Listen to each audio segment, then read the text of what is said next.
దేశమంతా రంజాన్ వేడుకలు అత్యంత ఘనంగా జరుగుతున్నాయి. పవిత్ర మాసంలో నెల రోజుల పాటు కఠిన ఉపవాస దీక్షలు ముగించుకొని నెలవంక దర్శనంతో ముస్లిం సోదరులు పండుగను భక్తి శ్రద్ధలతో జరుపుకుంటున్నారు. దేశవ్యాప్తంగా ఉన్న ప్రముఖ మసీదులు, ఈద్గాల వద్ద ముస్లింలు వేల సంఖ్యలో చేరి సామూహిక ప్రార్థనలు నిర్వహిస్తున్నారు.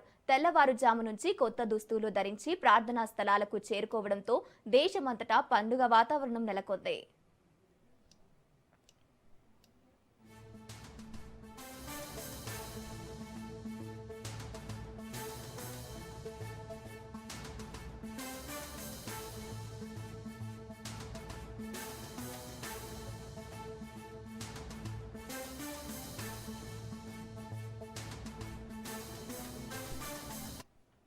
దేశ రాజధాని ఢిల్లీలోని చారిత్రక జామా మసీదు, ఫతేపూరి మసీదుల వద్ద భక్తులు భారీ సంఖ్యలో నమాజ్ ఆచరించారు. జామా మసీదు వద్ద చిన్నపిల్లలు ఆప్యాయంగా ఆలింగనం చేసుకుంటూ ఈద్ ముబారక్ చెప్పుకుంటూ దృశ్యాలు అందరినీ ఆకట్టుకుంటున్నాయి. రాజస్థాన్ స్టేట్ అజ్మీర్లోను ప్రసిద్ధ ఖ్వాజా గరీబ్ నవాజ్ దర్గా షరీఫ్ వద్ద తెల్లవారుజాము నుంచి ముస్లింలు పోటెత్తారు. పండుగ సందర్భంగా ఉదయం 5 గంటలకే దర్గాలోని పవిత్ర జన్నతి దర్వాజాలు తెరుచుకున్నాయి.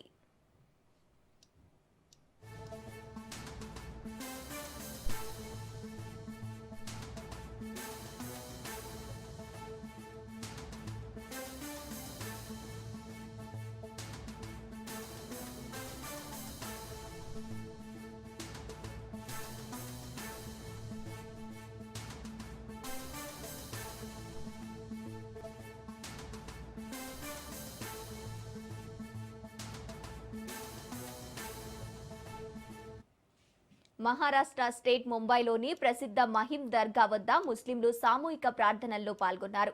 తమిళనాడు స్టేటు తిరుచిరాపల్లిలో ముస్లింలు భారీ సంఖ్యలో ఒకే చోట చేరి నమాజ్ చేశారు. అలాగే కోయంబత్తూరులో కురుంబక్కడైలో ఉన్న ఇస్లామిక్ మెట్రిక్యులేషన్ హయ్యర్ సెకండ్ స్కూల్లో ఆవరణలో పెద్ద ఎత్తున ముస్లిం సోదరులు ప్రార్థనలు చేశారు.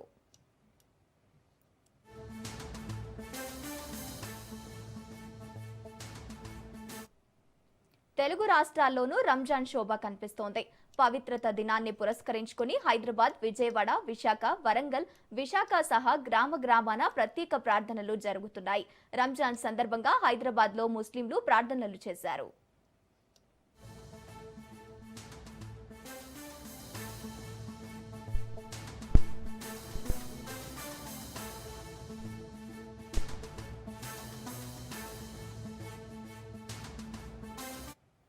రంజాన్ వేడుకల నేపథ్యంలో ఎలాంటి అవాంఛనీయ ఘటనలు జరగకుండా